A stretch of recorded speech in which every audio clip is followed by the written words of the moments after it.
Ang buhay sa bawat kagat.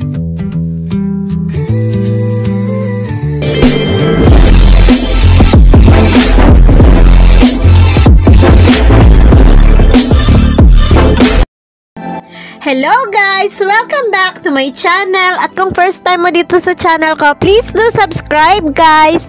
At maraming pa akong share sa inyo na mga cake decorating ideas. Thank you guys! So, dako naman tayo dito sa ating pang 7th portion ng ating a day in my life as a bakeran. Hindi ko alam kung ito na yung pinaka-last nung araw na yun guys, pero ito na yung siguro ito na yung huli dun sa mga ini-edit ko na sa loob ng isang araw, sabay-sabay itong mga cake na yun. Yan, hinuli ko talaga to guys kasi medyo mahaba to siya. Hindi naman ganun kahaba, pero kasi 2 tiers siya, so marami siyang prosesong ginagawa. So hinuli ko na lang siya kasi guys, yung aking cellphone ay full storage na talaga siya. So ang ginagawa ko, yung maiiksi mo nang inuna ko para mai-delete ko. I-delete ko na yung mga video and then mag-upload and then delete, upload and then delete. So ayan guys, kung napansin nyo kanina, naglagay tayo ng dowel sa gitna. Bali, dinikit ko na yun guys doon sa ating cake drum. Nakadikit yun siya. Nilagyan ko siya ng glue gun, nilagyan ko siya ng 4 na parang mga paa, yung ating Zago straw, dinikit ko ng glue stick, and then tinapalan ko ulit ng 4 inches na cake board para nakalock yan siya guys. Kahit bitinin mo yan siya guys, hindi yan siya bibitaw dyan sa ating cake drum kasi doble-doble na yung kanyang kumbaga ay dowel. Meron pa yan siyang dowel sa bottom. Nung nabuo natin yung bottom part, nilagyan ko ulit siya ng 3 dowel para magsilbing stand doon sa ating cake board sa second tier. So ganyan yan siya katibay guys. And then yung ating second tier naman, nilagyan ko rin siya ng 3 dowels pa ulit. So kahit bitinin mo yan siya guys, hindi yan siya masira. Maliban na lang guys kung sadyain talaga natin ha. Yan, after natin ng pagka-crumb coating guys, pinapasok muna natin siya sa ref para mag-firm muna siya bago natin patungan ng ating kumbaga ay yung coating natin. Bali yung white guys, yan na yung aking pinaka coating, pero may pa final coating pa tayo kasi guys, ayaw kung nagiging marami ang food color doon sa ating pang coat doon sa ating cake. Gusto ko yung aking pang final coating dito sa aking cake ay sobrang thin layer lang siya. So bali yan guys, yung green at saka yung ating violet doon sa baba ay iba yung consistency niyan guys. Sobrang labnaw niya para madali siyang pakinisin. Ayan, sobrang nipis lang ng ating pang final coating para hindi rin tayo mahirapan. Yan guys, sa gantong proseso ng sa stacking ako ng cake, ng 2 tiers ng cake, mas nadadalian. So ayan guys, sabi ko nga dahil ito na yung last part nung a day in my life ko na yon, ay tingnan nyo guys kung gaano na ako ka haggard, gaano na ako ka exhausted. Alam nyo guys, ayan, kaya nagaganyan-ganyan na yan, parang tumutuka-tuka na siya naman kasi ano na ako dyan, naghang na ako guys, hindi ko na malaya na i-dip na pala ako habang gumagawa ko ng toppers. Mga yan guys, 20 to 30 minutes siguro akong ganyan, na pag ganyan na, alam mo yun, no, pinipilit ko na lang talaga na idilat yung mga mata ko. Hindi ko na kaya na pati yung mga letters na yan guys, akala nyo ba yan, maganda yan, hindi ako na satisfied dyan guys sa mga letters na ginagawa ko na yan. Kasi nga, misspelling nung pangalan ni baby boy. Hindi ko na maalala.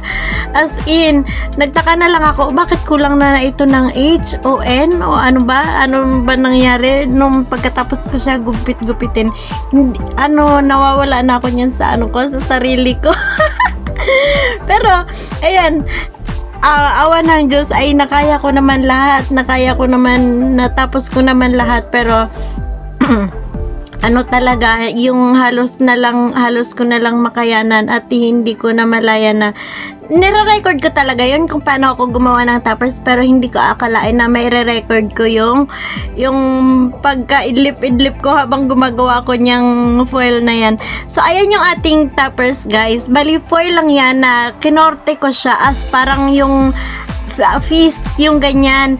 Yung fist ni Hook, kasi gusto ko nakatayo yan siya dyan, guys. Sa mga gumagawa ng fondant, kayang-kaya nila to gawin. Pero, sa mga katulad kong hindi kagalingan gumawa ng fondant, ay marami din tayong kayang gawin na paraan para makagawa pa rin tayo ng toppers. So, ayan ay gawa lang yan sa foil. O, diba, nakatayo na siya dyan na parang yung kamao na siya. Kailangan lang talaga natin paganahin natin yung ating creativity. O, diba, para na siyang kamao talaga. As in, yung parang binutas niya yung cake, tapos lumabas siya doon sa may pader na cake. Ewan ko kung ano na nangyari. Basta yun. And then, dyan sa may bottom part, naglalagay ako dyan ng color gray na parang mga hollow blocks sa mga semento, ganon yung atake niya dyan. And then lalabas dyan si Hook, yun, ganyan. So, kahit magaspang lang yan siya dyan, hindi ko talaga pinapakinis yan kasi nga, yung parang lang siya, semento, yung ganyan. And then, lalagyan lang natin ng hook. Ayan, ito nga pala ay order sa atin ng ating ka-collab, ka-tie-up na tambayan sa Boston. Ayan, sila yung nagki-catering din sila. And then, kapag wala naman silang events, meron silang yung physical store dito sa loob ng subdivision namin. So, ayan, kung meron pa talaga akong lakas, mas napaganda ko pa yan, yung aking gawa na yan. Pero, dahil wala na talaga very exhausted na talaga ako ng time na yan. Hanggang dyan na lang talaga ang kinaya. Pero maganda pa rin ang kinalabasan nito. Pero sabi ko sa sarili ko, mas maganda pa ang kaya kong gawin dito kung hindi ako yung antok na antok. Ayan, may video yan siya, guys. Tingnan nyo, guys. Binivideohan ko siya. Pero hindi ko na talaga alam kung nasa na yung mga videos ko ng aking mga finished product kasi yung mga tinira ko na lang talaga ay yung pang walkthrough na pang aanuhin ko, pang i-edit ko. Hindi ko na alam kung saan ko sila na-save. Ganyan, guys. Ayan, makikita nyo na dyan yung aking panganay. Bali, yan ang aking kasama. Kasama ko siya, guys, ng all through our baking process. Kasama ko siya. Siya yung mga nagbe-bake ng ating mga base cakes, guys. Yan nga, at habang nagkakabit tayo ng cover ng ating acetate, ayan, kasama ko na siya, katuwang ko na siya kasi hindi ko kaya na ikabit yung acetate na ako lang mag-isa, lalo na kapag tiered cakes na yung mga ginagawa ko. Siguro kung wala talaga akong makakasama, siguro kakayanin ko rin na mag-isa. Pero since nandyan naman, may kasama naman ako, may makakasama naman ako, ay doble ingat na din. Maganda kung meron kang taga-assist sa kabilang part para hindi niya masagi ng acetate yung ating cake. Kasi once na malaking damage, uulit tayo, napakahirap.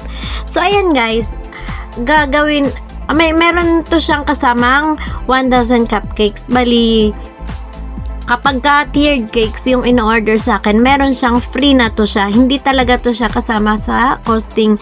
But, kahit free to siya, parehas pa rin siya ng proseso same as bali kung bakit naman to siya free ay dahil syempre pa thank you ko kasi doon sa malaking cake na yon ay kumita naman ako. Pero sa mga single tier cakes natin, kasama to siya sa costing. Bali yan, meron tayong 1 dozen cupcakes na color green pa rin and lagyan lang natin ng konting accent na purple and then printed toppers na lang din. Yan, yan na, patapos na to siya guys. Actually, nauna ko tong gawin compared doon sa ating cake na yon kasi kapag paputol-putol kasi yung gawa nun eh. Paputol-putol. Ginawa ko muna yung cake and then hindi ko muna nilagyan ng toppers, ganon. Nilagay ko muna sa ref kasi sa dami ng cake na ito, kahit medyo may space tayo sa ref ay marami talaga sila at kailangan nila ng malalawak na space kasi may mga toppers pa sila, 'di ba? Yung mga SpongeBob natin, yung Hello Kitty natin, may mga printed toppers sila. So kailangan talaga ng medyo maluwag na space. Kaya hindi ko muna kinakabit yung mga toppers. Ayan yung mga kasama niya guys nung araw na yan. Yan yung Hello Kitty natin and then yung finally 80 natin and then yung maliit na hook cake din. So, ayan, ito na lang muna ang maiwan ko sa inyo na footages. Bali, ito lang muna. Pero pag nakita ko, yung mga na-record natin na mga videos ng mga cakes na to, isa-isa, ay pang-upload ko din. Ilalagay ko na lang sa comment section nito. Sa description box nito kung nasaan yung mga final nila. Hindi ko na talaga sila makita guys. Siguro nasa Messenger sila o nasa Facebook ko siguro na-upload ng naka-private, ganon. So ayun guys, thank you so much guys. Maraming salamat talaga sa palaging suporta, pagsuporta sa aking mga premieres, sa aking mga videos, and special thanks of course to my channel members. Thank you so much. God bless you all guys. See you again tomorrow guys. Bye. Thank you.